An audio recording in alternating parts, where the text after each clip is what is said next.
रोम रोम भाइयों। কি রান্না করে রে আজকে দেখি তো? এরা চচ্চড়ি, বাহ! এটা মাছের ভাজা। মাছ এমন ভাজছে সাদা হয়ে আছে।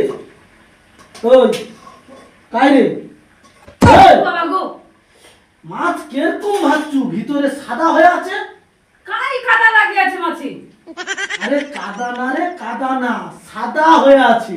কাই কাদা লাগিয়ে আছে মাছি? ও মা গো, আচ্ছা কালার বহুত ভালো লাগে বলি। আরে শুন, কাদা না রে, সাদা হয়ে আছে। কাই কাদা লাগিয়ে আছে মাছি? रोम रोम भाइयों, सिस्टम फाड़ देंगे। তুমি রাঁধো তো রাঁধো।